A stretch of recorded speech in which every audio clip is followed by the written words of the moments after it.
अस्सलाम वालेकुम फ्रेंड्स।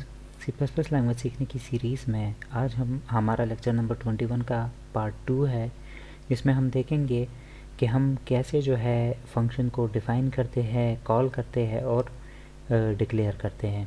ठीक है, लास्ट वीडियो में हमने देखा था फंक्शन की जो है कुछ वेज होते हैं उनको डिफ़ाइन करने के। तो हमारे पास था टेक्स नथिंग रिटर्न्स नथिंग, जो पहली नेचर का फंक्शन था हमारे पास। यहाँ पर ये आपको स्क्रीन पे शो हो रहा होगा, ये takes nothing and returns nothing.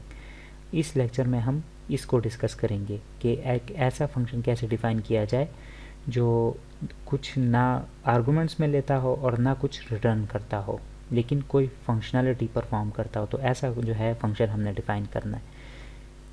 तो चलते हैं अपने कोड ब्लॉक्स पर। यहाँ पर जो है हमने क्या करना है, सबसे पहले मैं यहाँ पर जो है फंक्शन डिक्लेयर कर जो है डिफ़ाइन करता हूँ। तो आप जो है फंक्शन डिफ़ाइन ऊपर भी कर सकते हैं, मेन के ऊपर, और मेन के नीचे भी कर सकते हैं, लेकिन मैं मेन के नीचे कर रहा हूँ, तो आप भी कोशिश करें इधर ही कर लें। पहले मेन आ जाता है और फिर उसके बाद बाकी फंक्शंस कंपाइल हो जाते हैं। ठीक है, तो लेट से हमने कुछ अगर रिटर्न नहीं करना, takes nothing returns nothing, returns nothing, तो हमने वॉइड रिटर्न करना है फिर। ठीक है, कि कुछ भी नहीं, वॉइड का मतलब नथिंग। ठीक है, अब फंक्शन का कोई नाम होना चाहिए रिटर्न टाइप के बाद।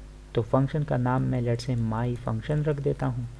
उसके कुछ आर्गुमेंट्स होने चाहिए जो कि हम राउंड ब्रैकेट्स में देते हैं, लेकिन इस वक्त हम टेक्स नथिंग नेचर का फंक्शन बना रहे।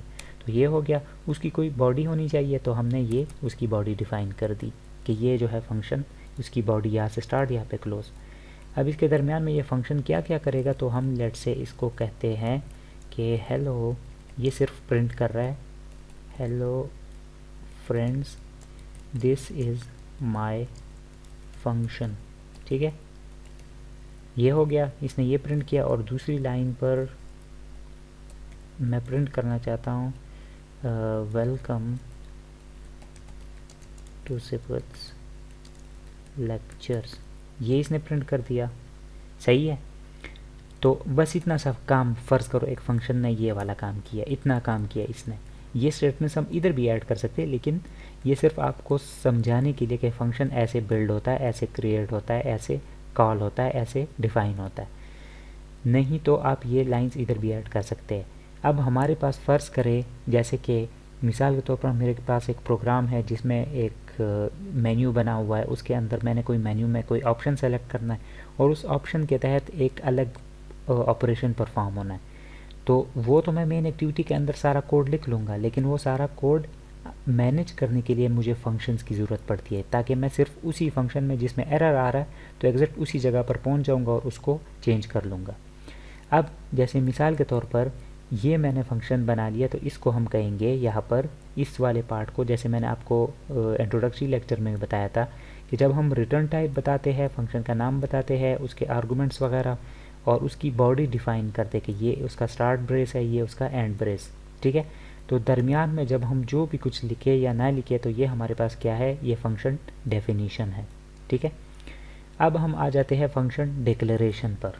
तो डिक्लेरेशन अगर हम ना करें और डायरेक्ट इसको कॉल करना चाहे, तो कॉल हम कैसे करते हैं, माई फंक्शन नाम लिख देते हैं और उसको सिंपली टर्मिनेट कर देते हैं यहाँ पर स्टेटमेंट टर्मिनेटर से। अब मैं यहाँ पर एक गेट सी एच लगा देता हूँ ताकि स्क्रीन मेरे पास इनपुट के लिए रुके, और गेट सी एच यूज़ कर रहा हूँ तो मुझे इंक्लूड करना पड़ेगा .io.h ताकि गेट सी एच चल सके।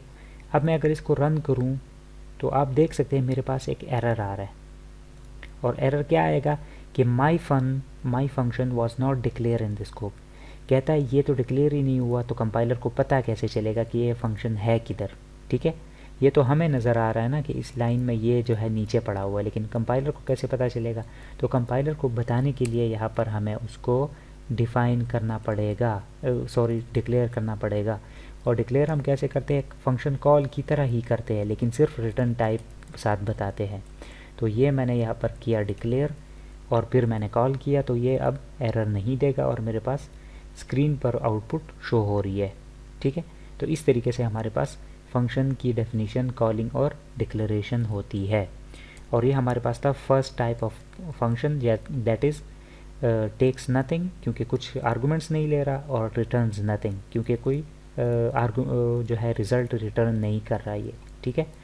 अब अगर फ़र्ज़ करो मैं ये डिक्लेरेशन ना करूँ तो ये तो एरर देने वाला है, लेकिन अगर मैं चाहता हूँ कि ये एरर भी ना दे और मैं डिक्लेरेशन भी ना करूँ तो मैं इसको मेन के ऊपर यहाँ पर डिक्लेयर करूँगा, तो ये मेरे पास अब डिक्लेरेशन का एरर नहीं आएगा और ये एग्जीक्यूट हो जाएगा, ठीक है। ये देखिए रिटर्न सारा कुछ जो है हमारे पास आ रहा है। अब ये ऐसा क्यों है, ऐसे क्यों है, ये इस वजह से क्योंकि हमारे पास जो कंपाइलेशन होती है तो कंपाइलर लाइन बाय लाइन एक दूसरी लाइन पे जाके ऐसे जो है एक कोड को इंटरप्रेट करता है या कंपाइल करता है, ठीक है। तो अब उसने ऑलरेडी माई फंक्शन का जो फंक्शन है उसको यहाँ पर लाइन बाय लाइन मेन से ये पहले आ रहा है तो उसको कंपाइल किया होगा, तो उसने कंपाइल किया होगा तो अपनी डायरेक्टरी में उसने ऐड कर दिया है, ठीक है। अब जब मेन फंक्शन के अंदर उसको कॉल किया जा रहा है तो मेन फंक्शन को कंपाइलर को पता है कि मेन फंक्शन के अंदर ये जो फंक्शन कॉल हो रहा है ये ऑलरेडी हमारे पास मौजूद है, क्यों, क्योंकि उसने पहले इसको कंपाइल किया फिर बाद में उसको कॉल किया।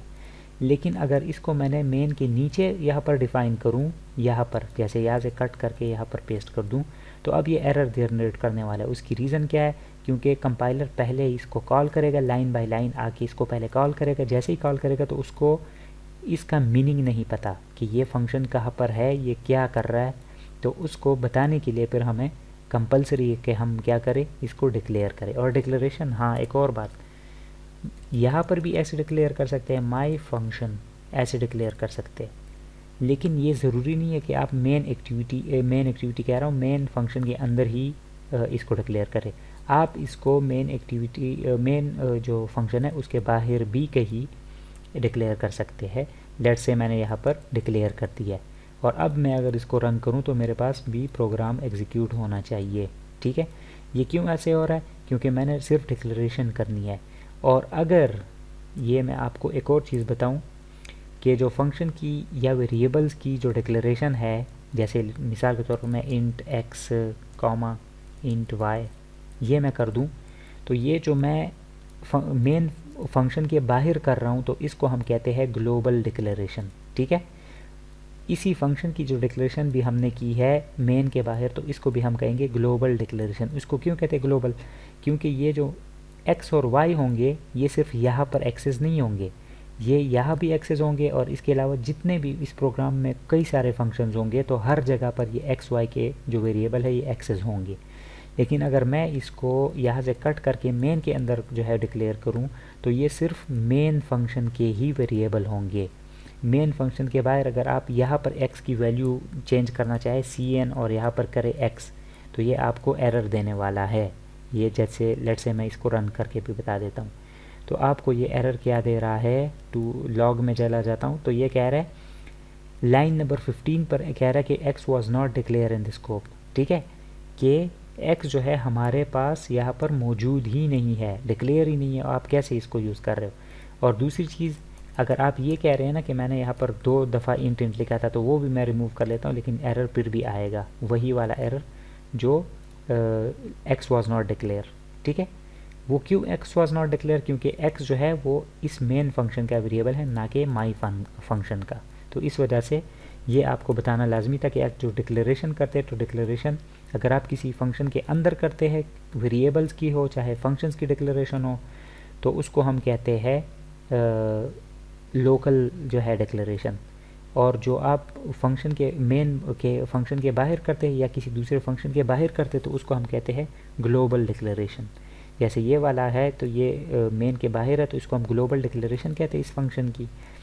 और ये जो एक्स वाई है ये है लोकल वेरिएबल, किसके लिए, मेन फंक्शन के लिए।